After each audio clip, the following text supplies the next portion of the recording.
Ahojte, vítam vás pri ďalšej Bevic rozbalovačke. Ukážem krabicu. Už ju mám iba zhora otvorenú, ale tu opäť vidíte super zabalené všetky produkty, materiály, ktoré sú vnútri, aby sa nerozbili. Tak idem ich teda rovno poukazovať, čo tu mám.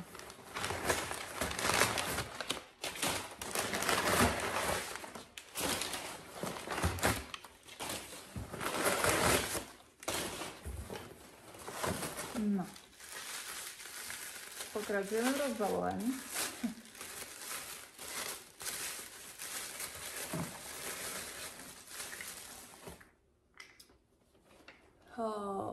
Proteiny, neviem, či to je, tento je z Acai. Všetky tieto proteiny majú základ v kakaových bôboch. Takže iba pre tých, ktorí uvažujú, že či začať alebo nie, ak majú niektorí alergie na kakao.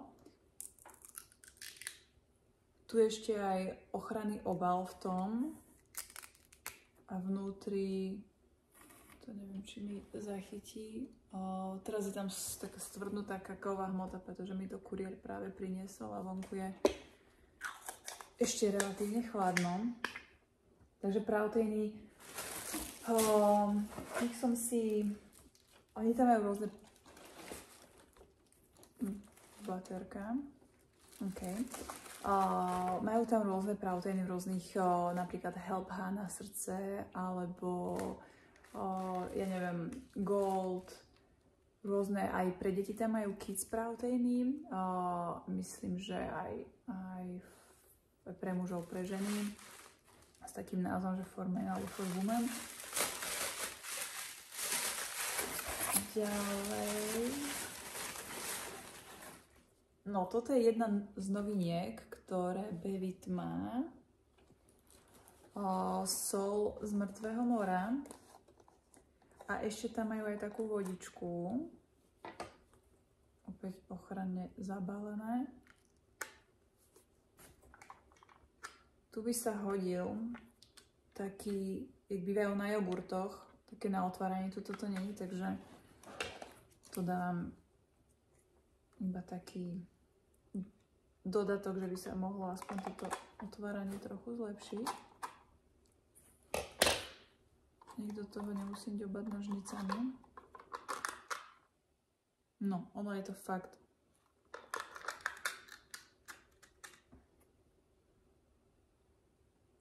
Ani to nemôžem nakloniť, lebo tam je taká tekutina. Fakt, že keď si to... A tuto som zdala tú riedšiu vrstvu.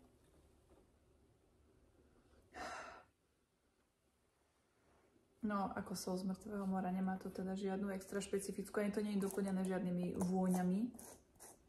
Tak to vyzerá obal, aspoň z tej vnútornej strany. Takže dosť to špiní. A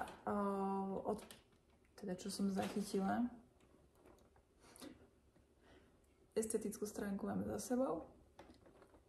Že si to dávajú buď na telo, na tvár a nechajú to vlastne zaschnúť a potom to, keď už to bahno alebo táto sol z mŕtvého mora je vyschnuté, tak si to iba opláchnú a nechajú to v podstate ako na ožívanie tej pokožky.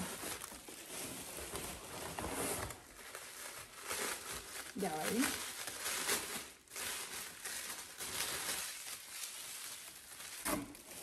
A potom je Carbon, tento si ja objednávam asi aj každý mesiac, pretože sa to rýchlo spáva a teraz keď sú napríklad tieto obdobia, kde veľmi veľa ľudí bolo chorých, teda ešte zachytám vo svojom okolí, tak a ja teraz keď som bola na škole babictva, tak nás tam bolo, ja neviem, 25 žien a fakt to behom jedného dňa položila choroba 99% žien.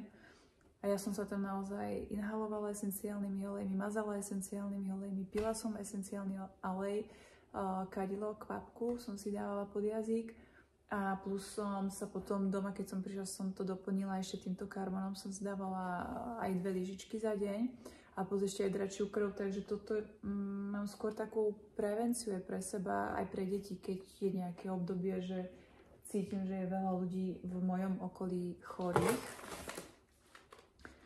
Toto som si teraz prvýkrát kúpila. Toto sú sušené figy. Ešte nemám vôbec skúsenosť so sušenými figami. Tuto je... Takto sa to tu otvára na hornej časti, ak si ešte niekto nekupoval. Ja mám stále špinavé prsty z tej soli z toho mŕtvého mora, tak... A tuto je vlastne super, že keď to otvoríte z hora, tuto je potom taký mechanizmus, kde to zacvaknete. A zostane to stále ako keby vákuovo zabalené. A ako vyzerajú figy? Sú nakrájané na takéto maličké kocečky. Mám veľký asi ako môj maliček.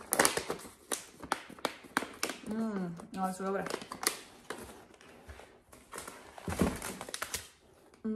Potom kinoa, toto som tiež teraz prvýkrát objednala.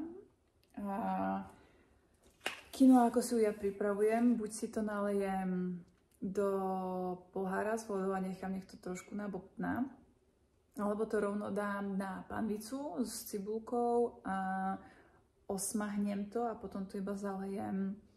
Ja nemám odmerku, že neviem ani povedať, či je to 1:2, že 1 rýža a 2 vody, vždycky to nechávam tak od oka. A ono, tie guľky sú také tvrdé, ale potom, keď už ich osmahnem, zalejem vodou a nechám to, ja neviem, zavreté,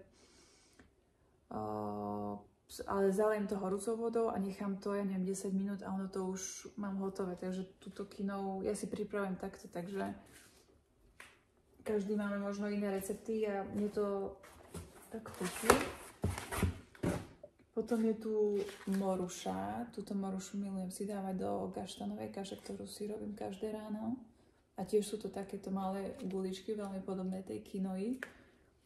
A to mám tiež veľmi rada. Tuto sušené hrozienka. Tie sú dosť sladké.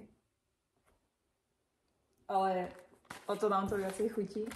Toto si do kaša nedávam, lebo to už by som mala extra presladenú kašu, ale na zobkanie počas dňa, keďže to máme na stole v takých miskách. Mám kokosový prášok, toto si tiež dávam ráno do tej gaštanovej kaše.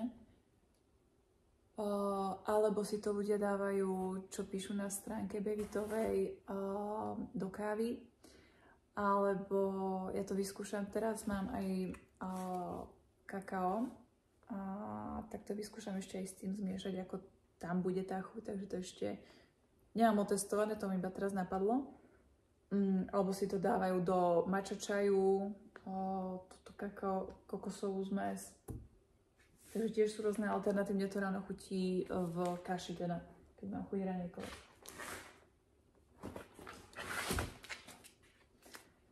Čia semiačka. To si dávam napríklad do pohára s vodou, ale to dám večer, že večer predtým, ako idem spať, dám do poháru s vodou čia semiačka, pár asi 2 lyžičky a ono to počas noci spraví takú sliznatú zmes a to je veľmi dobre na peristaltiku čriev. Takže toto je... Veľmi dlho som to už nepoužívala, ale teraz v tomto zimnom období, keďže hľadiska čínskej medicíny je aktívne hrubé črevo a plúca, tak o to je ten orgán ešte aktívnejší a tým, že sa podporí, tak tým viac to bude mať efekt. No a potom tu mám oleje. Ľanový olej. V tomto mám ľanový olej, už to poznám podľa fľaše. Ľanový olej si nechávajte v chladničke, ak môžem odporúčiť. A ľanový olej je aj veľmi háklivý na rýchlu spotrebu. To znamená, že ja neviem, mesiac, 2, závisí od toho, ako olej skladujete a v chlade je to naozaj najlepšie skladovať. Ale teda to už potom je aj cítiť na tej chuti toho oleju, že je taký horký, trpký. Opäť je to super balené, takže nikdy sa mi nestalo, že by som mala rozbitú fľašu. Ja ja som si zobrala tento maličký 250 ml, pretože nemáme až takú extra spotrebu a to si dávame do šalátov, keď sú hotové, alebo potom na hotové jedlo, ako je napríklad šošovica alebo kadejaká strukovina, tak to tiež iba polejem 2 lyžičkami tohto ľanového oleju. A ďalej tu mám, každý mesiac objednávam olivový olej a toto ja objednávam litrový olej. Pretože asi máme enormnú spotrebu olejov. A tento olivový olej objednávala som dlho pol-litrové, ale to mi nestihlo vydržať mesiac.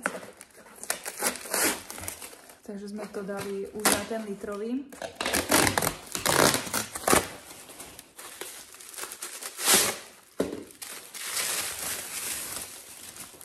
Vidíte, že to je super balené a olivový už mám odskúšané, že litrový olej mi vydrží na mesiac, takže toto je objednávka, ktorú olivový olej objednávam každý mesiac.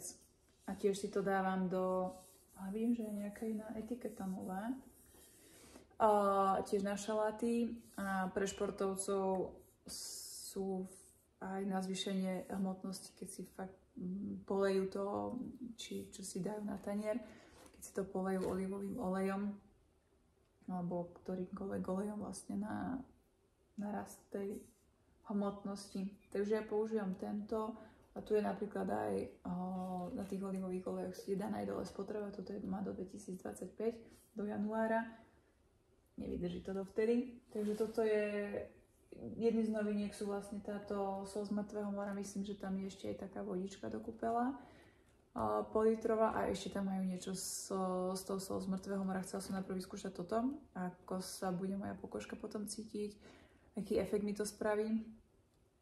Takže zatiaľ je to novinka kúpená a ešte nie je odskúšaná, takže toľko z Beritu. Ahojte.